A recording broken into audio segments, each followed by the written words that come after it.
এখানে আমায় কি বলেছে যে অনুকূলে বেগ এবং প্রতিকূলে বেগ, অনুকূলে বেগ প্রতিকূলে বেগ, তার একটা সময় দিয়েছে। কি করব আমি?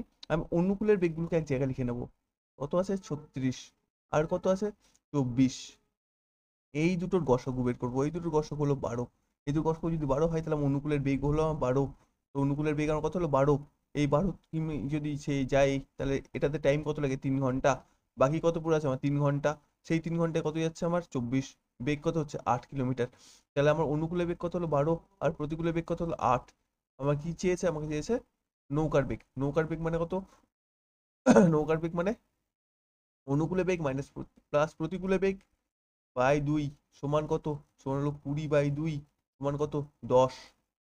আমার উত্তর কিন্তু খুব সহজে চলে এসেছে। চলো পরেরটা দেখা যাক। পরেরটা কি বলছে? এখানে আবার সেম জিনিস করব। অনুকূলের বেগটাকে লিখে নেব। অনুকূলের বেগ কত বলেছে আমাকে? 44। আর অনুকূলের বেগ কত লিখেছে আমার? 55। এই দুটোর গসাগু কত? এই দুটোর গসাগু হলো আমার 11। 11 যদি হয় তাহলে 44 কিলোমিটার যেতে তার কতক্ষণ সময় লাগছে? 4 ঘন্টা। আর বাকি পড়ে আছে তার কত? 6 ঘন্টা।